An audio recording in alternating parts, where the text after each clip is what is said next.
இதே இருள் தான் மூசா அலைஹிஸ்ஸலாமையும் சூழ்ந்துச்சு. முன்னாடி கடல், பின்னாடி ஃபிரௌன்.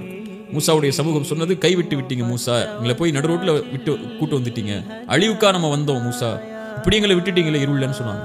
மூசா அலைஹிஸ்ஸலாம் அந்த இருளை பார்க்கும்போது சொன்னாங்க, கல்லா இன்னமா ரப்பி சயஹ்தீன், ஒருபோதும் அல்ல, அல்லாஹ் என்னோடு இருக்கிறான், அவன் எனக்கு வழிகாட்டுவான். அதே இருள் தான் இப்ராஹிம் அலைஹிஸ்ஸலாமையும் சூழ்ந்துச்சு. நெருப்புல வீசப்படும் போது, நெருப்புல வீசுறதுக்கு முன்னாடி நம்ம இப்ராஹிமுக்கு தெரியுமா அந்த நெருப்பு வந்து குளிராக போகுதுங்க, இனிமே நான் வாழ போறேனா இல்ல நெருப்புல எரிஞ்சு சாக போறேனா எதுவுமா தெரியுமா? தெரியாது. ஒரு இக்கட்டான வாழ்க்கையுடைய நிலைமை வந்து நிக்குது இல்லையா, என்ன ஆக போகுதுன்னு தெரியல. பயந்துகொள் இப்ராஹிமே சொன்னாங்க ஹஸ்புன் அல்லாஹ், அல்லாஹ் ஒருவன் போதுமான. ரசூலுல்லாஹி ஸல்லல்லாஹு அலைஹி வஸல்லம் தௌருடைய குகையிலையும் அந்த இருள் சூழுது, அபூபக்கர் உட்கார்ந்து இருக்காங்க. அபூபக்கர் கவலை கொள்றாங்க, யா ரசூலல்லாஹ் குனிந்தால் நம்மளை பார்த்து நம்மளுடைய காரியத்தை முடிச்சிருவாங்க, இருள் சூழ்ந்துருச்சு யா ரசூலல்லாஹ், இனிமேல் என் வாழ்க்கை உங்க வாழ்க்கை குறித்து நான் கவலைப்படுறேன் ரசூலுல்லாஹ்.